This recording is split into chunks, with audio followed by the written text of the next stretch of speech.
Ya, terima kasih Smart Listener, Anda masih bersama kami dalam Bincang Ramadan. Untuk edisi hari ini Sabtu 9 Mei 2020 atau bertepatan pada 16 Ramadan 1441 Hijriah. Dan kita masih bersama Ustadz Dasram Effendi dari Dai Korps Dompet Duafa ya, membahas mengenai iftar jama'i bersama keluarga. Tadi di penghujung segmen pertama saya sempat menanyakan kepada Ustadz Dasram mengenai jikalau kita berandai-andai kembali ke kehidupan normal seperti tahun-tahun yang lalu. Ini kalau puasa itu memang tren ya, buka bersama atau lagi kumpul-kumpul bareng alumni SMA, SMP, bahkan SD Ustaz ya. Ini masih terjalin kalau bulan-bulan puasa seperti ini. Nah, yang ingin saya tanyakan Ustaz mengenai tren buka puasa di mall ataupun dimanapun lah, sehingga membuat ibadah sholat maghrib umat-umat Islam yang berpuasa pada hari itu lewat Ustaz. Nah, ini bagaimana pandangan Ustaz mengenai tren ini Ustaz? Silakan. Baik. Ahnando yang saya hormati rahmatullah Allah, teman listener yang dimuliakan oleh Allah Subhanahu wa taala. Memang beberapa tahun ini kayaknya tren ya, buka puasa ini ya makin banyak, ada yang di mall, ada yang di kafe dan sebagainya. Sebenarnya dari sisi silaturahminya bagus ya. Baik. Dari sisi silaturahim, karena kata Rasulullah, man arada ayyubsatalahu fi rizqihi wa yunsa'alahu fi atharihi falyasil rahimahu. Barang siapa yang ingin rizkinya diluaskan, pahala umurnya dipanjangkan, maka hendaknya dia menyambung tali silaturahim. Ya, apa maksudnya tali silaturahim? Yaitu menyambungkan sesuatu yang terputus. Ya, mungkin teman sekolah dari dulu tidak pernah ketemu, ya, ketika bertemu, kemudian teman kantor lain sebagainya. Ini satu sisinya bagus sekali karena mengamalkan hadis Rasulullah untuk selalu menjaga tali silaturahim. Karena tidak sedikit orang ketika dia jauh sudah nggak ada tali silaturahim lagi, ya. Benar. Walaupun ini WA saja ada banyak sekali. Jadi memang maka momen-momen itu sebenarnya bagus ya. Momen-momen seperti itu bagus sekali untuk digunakan untuk bersilaturahim. Hanya saja yang perlu diingat bahwa iftar jamaah itu adalah kegiatan yang tidak boleh melalaikan dari Allah Subhanahu wa taala. Ya, karena Allah Subhanahu wa taala berfirman, "Wa qul i'malu fasayarallahu amalukum wa rasuluhu wal mu'minun." Artinya, ya beramallah kita, nanti amal kita dilihat oleh Allah. Ya, beramallah kita, amal kita akan dilihat oleh Rasulullah. Beramallah kita, amal kita akan dilihat oleh orang-orang yang beriman. Jadi ketika berbuka puasa, jangan sampai bukanya mau jalan, ya, kegiatan berbukanya jalan, makannya lahap. Tapi ketika azan berkumandang, sholatnya tinggal. Nah ini kita tidak bisa. Yang mengharapkan sesuatu yang sunnah, meninggalkan yang wajib. Baik. Ya, nah ini sangat disayangkan sekali ya Ustaz ya. Sangat disayangkan sekali. Hendaknya seorang muslim dia tahu prioritas, ya insyaallah. Mana bahwa yang wajib tetap dilaksanakan, yang sunnah juga mengikuti, insyaallah. Apalagi zaman sekarang ini tren sekali Ustaz. Semenjak pandemi corona ini orang-orang pada buka bersama via online ya. Melalui video call WhatsApp. Itu saya sempat melihat juga nih di Instagram seperti itu. Menarik sekali. Makanannya online juga berarti. Nggak kenyang kalau gitu Ustaz. Nah, Ustaz Dasram tadi berarti dapat disimpulkan ya bahwa tren buka bersama seperti yang dilakukan masyarakat zaman sekarang ini, kalau dilihat dari tren silaturahminya ini bagus. Tapi sebenarnya seperti yang Ustaz katakan tadi, makna dari iftar jamaah ini adalah kegiatan yang tidak boleh melalaikan perintah dari Allah ya. Nah, tapi itu yang mungkin sangat kita sayangkan ya. Ketika azan berkumandang, makannya lahap, tapi pada saat mau sholat itu dicuekkan. Nauzubillah ya Ustaz ya. Nah, baik. Ustaz Dasram, ini kita kembali lagi ke makna dari iftar jamaah. Kalau seperti yang diajarkan oleh Rasulullah, menu buka puasa yang memang disunahkan oleh Rasulullah itu mungkin dapat disampaikan kepada pendengar juga, kepada penonton channel YouTube kita ya Ustaz ya. Menu buka puasa yang disunahkan oleh Rasulullah itu jenisnya seperti apa sih Ustaz? Saya penasaran nih. Baik, menu berbuka ya. Memang saat ini orang-orang berlomba-lomba bagaimana berbuka dengan apa? Yang manis. Yang manis ya.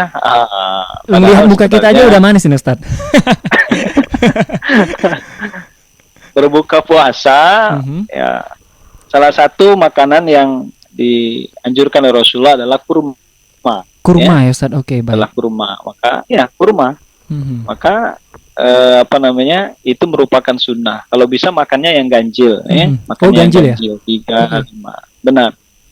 Dan bahkan di beberapa kesehatan itu menganjurkan air nabis, ya. Air nabis itu adalah air yang rendaman kurma. Air nabis ya. Air nabis namanya. Boleh dicari, biasanya itu adalah rendaman kurma. Misalnya subuh ketika habis sahur kita merendam kurma, nanti ketika maghrib mau berbuka puasa kita minum air tersebut. Oh, kalau tren zaman sekarang itu kayak infus water Ustaz ya? Infus water, benar-benar. Baik. Ya. Nah, tapi kurma dan kurma ini siap. Sudah sangat banyak sekali manfaatnya. Hingga ketika seseorang berpuasa maka kembali mudah-mudahan cairan-cairan yang keluar ketika berpuasa, sehingga membuat badannya atau tubuhnya, imunnya itu semakin sehat. Ya. Baik. Yang jelas ya, sebelum berbuka tentu membaca doa dulu. Membaca doa. Ya. Karena memang di saat ada 2 waktu yang membuat orang bahagia, ya. Maka kata dalam hadis disebutkan lishaimi farhatan, bahwa bagi orang yang berpuasa itu memiliki 2 kebahagiaan. Ya, ada 2 kebahagiaan yang dimiliki oleh orang yang berpuasa. Yang pertama, inda iftarihi, ketika dia berbuka. Maka saat-saat yang diijabah oleh Allah doanya, orang akan berbuka puasa. Maka perbanyak doa. Ya, perbanyak doa. Ud'uni astajib lakum. Ya. Doa apa saja? Doa untuk pribadi, doa untuk keluarga. Yang jelas kita berdoa mudah-mudahan pandemi COVID-19 ini cepat berlalu. Itu yang paling kita berdoa kepada Allah. Amin. Boleh juga memakai doa yang diajarkan oleh Rasulullah. Allahumma inna na'udzubika minal baras wal junun wal judham wa sayyi'il asqam. Ya, kita berlindung dari penyakit baros, ya, penyakit gila, penyakit termasuk wabah, ya, dan sejelek-jeleknya penyakit. Salah satunya apa? COVID-19 ini, ya,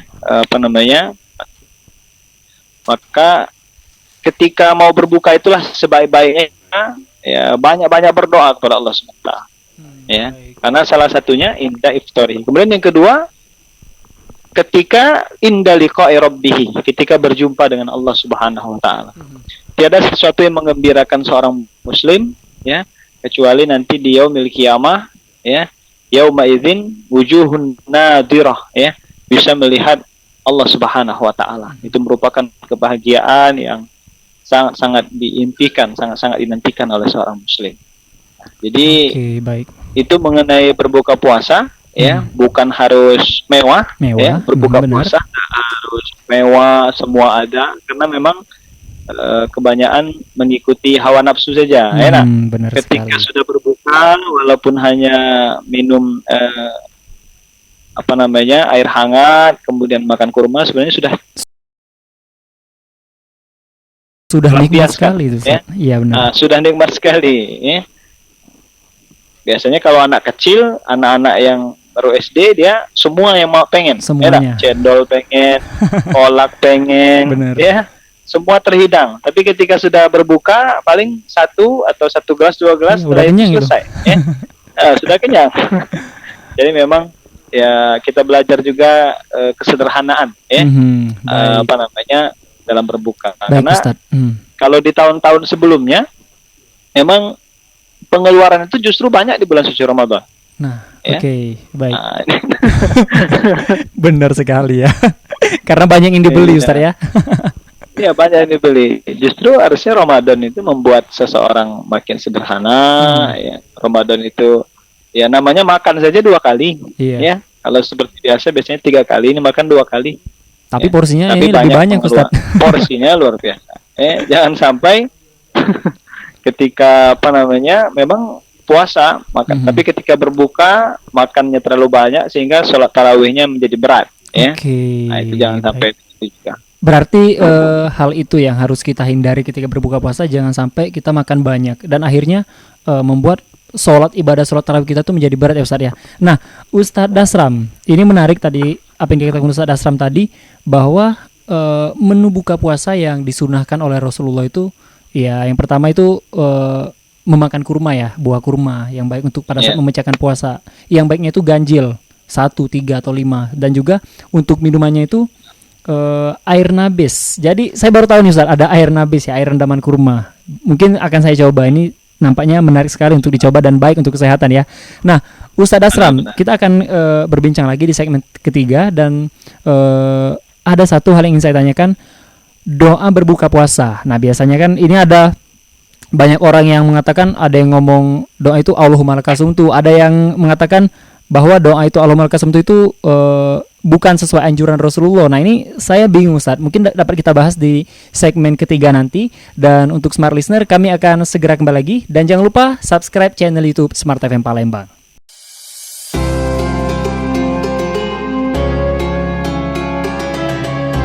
Ya, terima kasih Smart Listener, Anda masih bersama kami dalam Bincang Ramadan. Edisi hari ini Sabtu 9 Mei 2020 atau bertepatan pada puasa Ramadan yang ke-16 ya.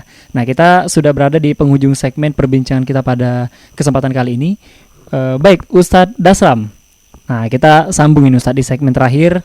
Tadi di segmen kedua, di penghujung segmen kedua, saya sempat menanyakan doa berbuka puasa yang disunahkan oleh Rasulullah. Ini kan sempat di media juga mengatakan bahwa ada doa yang inilah, ada doa yang itu. Nah, sebenarnya doa yang disunahkan oleh Rasulullah dalam berbuka puasa ini seperti apa sih Ustaz? Iya. Baik, pertama sementara yang perlu kita pahami bahwa doa ya itu merupakan munajat seseorang hamba kepada Allah. Oke, baik. Ya, artinya apa yang diinginkan seorang hamba kepada Allah, dan doa ini merupakan senjata orang-orang yang beriman. Sehingga niat berbuka puasa atau doa berbuka puasa ya, secara fikih itu niat itu sebenarnya di dalam hati saja sudah cukup ya. Sebenarnya baik. Niat atau niat secara hati saja cukup. Tetapi memang dalam Islam itulah komprehensifnya atau syumuliyatul Islam, semua yang kita lakukan itu ada doanya, ya. Baik. Semua yang kita lakukan diajarkan oleh Rasulullah SAW. Bukti komprehensifnya ajaran Islam. Nah, mengenai doa yang lazim kita hafalkan ya dari mulai kecil ya. Yang pertama ada yang membaca doa Allahumma lakasumtu wa bika amantu wa ala rizkika aftartu bi rahmatika ya arhamar rahimin. Ya. Benar. Ini doa yang emang juga dianjurkan, ya, dianjurkan. Kenapa? Masya Allah kalau lihat artinya, Allahumma lakasumtu, ya Allah, ya bagimu saya berpuasa, lakasumtu. Wa bika aman, dan kepadamu kami beriman. Wa ala rizkika rezeki yang kau berikan kami berbuka. Bi rahmatika ya arhamar rahimin, dengan rahmatmu wahai Allah Subhanahu wa taala yang Maha Penyayang. Artinya jangan sampai antara seorang muslim dengan orang muslim lain ketika bacaan itu berbeda sehingga dia mencela ya, nauzubillah min dzalik, berarti tidak masuk kepada jangan kan begitu bahwa bacaan takbiratul ihram saja kalau kita baca dalam literaturnya itu sekitar ada 14 bacaan ya. 14 bacaan. Masya Allah, takbiratul ihram. Ada yang memakai Allahumma ba'id baini, ada yang memakai Allahu akbar kabira walhamdulillahi katsira, bahkan ada yang cuma subhanallah wa bihamdihi subhanallahal azim dan sebagainya. Artinya memang dalam Islam ya tidak terpaku dalam satu doa. Memang ada doa yang kedua yang yang diriwayatkan oleh Abu Daud ya, dalam hadisnya bunyi doanya adalah zahabaz zama wa batallatil uruq wa sabatal ajru insyaallah. Ini doanya, zahabaz zama wa batallatil uruq wa sabatal ajru insyaallah. Ya. Artinya zahabaz zama, dahaga telah pergi, kemudian wa batallatil uruq, urat-urat telah terbasahi, dan insya Allah pahalanya sudah tetap di sisi Allah Subhanahu. Amin Allah, Masya Allah. Jadi ini juga ya bisa digunakan ya tanpa menafikan doa-doa yang sudah lazim dihafalkan oleh kaum muslimin. Ya. Jadi dua-duanya bisa digunakan karena memang itu merupakan doa seorang mukmin atau seorang muslim ketika mau berbuka puasa. Oke, baik. Justru yang harus kita hindari dalam hal ini berarti ini ya Ustaz ya, tidak boleh saling mencela kalau beda doa seperti itu kita tidak boleh saling mencela.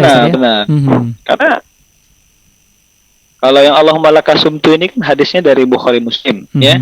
Coba kita lihat ya, Allahumma lakasumtu wa bika amantu wa ala rizqika aftartu bi rahmatika ya arhamar rahimin. Artinya punya dalil, punya landasan, punya pijakan ya. Oke. Jadi selagi amalan itu memiliki landasan maka maka seorang ulama besar Syekh Hasan Al-Banna mengatakan bahwa nahnu natafiq fi matafaqna. Ya, kita ini sepakat dengan hal-hal yang kita sepakati, ya. Wa na'tadzir fi makhtalafna. Tapi kita berlegowo dengan hal-hal yang tidak kita sepakati. Artinya ketika mungkin berbeda dalil, satu teman kita atau saudara kita kunut, satu tidak, atau doanya berbeda, itu jangan sampai kita tidak berlegowo karena yang diamalkannya itu juga memiliki dalil yang ada. Yang jelas hal itu bukan masalah-masalah usul, ya, masalah-masalah akidah. Ya, itu masalah furu', ya, masalah-masalah ranting yang itu semua memang dari zaman Rasulullah hingga sekarang ya terjadi perbedaan pendapat. Baik. Ustaz Asram, berarti tidak masalah ya untuk smart listener mau doa Allahumma lakasumtu, mau zahabazoma, semuanya baik smart listener, ingat. Seperti kata Ustaz Asram. Nah, baik Ustaz, ini masih berkaitan dengan buka bersama. Biasanya kan tren ya di Indonesia, saya masih membahas masalah tren-tren yang hadir di Indonesia mengenai buka bersama di bulan Ramadan. Nah, seperti yang ada di Indonesia ini kan ada tren ngabuburit, Ustaz. Ngabuburit ya. Nah, Ustadz Asram, bisa nggak dijelaskan kepada seluruh pendengar kita dan juga penonton YouTube mungkin waktu menunggu berbuka puasa yang sesuai anjuran Rasulullah itu seperti apa Ustadz? Kalau zaman sekarang kalau saya lihat anak-anak pada nongkrong di jembatan ya, pada nongkrong gitu ya, nyari ke pasar beduk seperti itu ya. Nah, kalau sesuai anjuran Rasulullah, waktu ngabuburit itu bagusnya diisi dengan hal-hal seperti apa Ustadz? Silakan. Ya, ngabuburit ini kan sebenarnya bahasa Sunda, kalau nggak salah bahasa Sunda artinya jalan sore-sore, ya. Benar. Jalan sore. Artinya kalau bahasa Palembang ya sebenarnya ya jalan sore-sore. Nah, inilah trennya yang terjadi justru di saat-saat mustajab doa, di saat-saat menjelang buka puasa, justru banyak orang-orang jalan-jalan atau lalai dan sebagainya. Jadi sebaiknya memang waktu yang digunakan itu ya harus tahu waktu. Kalaupun misalnya berbukanya pukul 6, kalau bisa jam 5 itu sudah harus stop dari kegiatan-kegiatan yang sehingga lebih banyak membaca Al-Quran. Karena memang pahala yang dilakukan ketika bulan suci Ramadan ini berlipat ganda. Wabil khusus ya, jadi itu jangan sampai kebiasaan ngabuburit atau jalan-jalan yang apalagi muda-mudi boncengan motor ya. Nah, itu ini sepertinya kurang bijak ya di bulan puasa. Iya. Benar nggak? Jadi bukan malah menambah pahala, justru bisa-bisa menambah dosa, kemudian bisa juga menjauhkan seseorang dari ketaatan kepada Allah Subhanahu wa taala. Baik. Ya, ini memang tanggung jawab bersama karena memang kadang di ini juga di televisi juga disiarkan kegiatan ngabuburit, artinya kegiatan dan sebagainya. Ya. Baik. Nah, Ustadz Asram, kita sudah di penghujung segmen ketiga kali ini. Ini mungkin pertemuan kita yang terakhir ya untuk puasa tahun ini ya di Bincang Ramadan. Jadi saya mohon maaf dari batin pada Ustadz ya. Baik, Ustadz Asram terakhir ini pesan-pesannya buat penonton YouTube dan juga pendengar Smart FM mengenai iftar jama'i bersama keluarga. Silakan Ustadz Asram. Baik, yang jelas pesan dari kami bahwa puasa ya dengan kondisi pandemi ini mudah-mudahan ini adalah puasa yang terakhir ya, sehingga kegiatan-kegiatan iftar jama'i mudah-mudahan masih berlanjut ya. Kita berdoa kepada Allah tahun depan ya pandemi sudah berakhir sehingga kegiatan-kegiatan yang iftar jama'i ini bisa kita laksanakan. Sekali lagi, iftar jama'i memiliki banyak manfaat sehingga jangan sampai ditinggalkan. Mudah-mudahan Allah SWT memberikan kita kemudahan dalam berpuasa sehingga mendapatkan predikat takwa di sisi Allah Subhanahu wa taala. Amin amin ya rabbal alamin. Baik, Ustaz Asram, terima kasih sudah mengisi bincang Ramadan pada kesempatan kali ini. Dan smart listener, demikian perbincangan kami bersama Ustaz Dasram Effendi LC mengenai iftar jama'i bersama keluarga. Saya Fernando Oktaza pamit. Wassalamualaikum warahmatullahi wabarakatuh.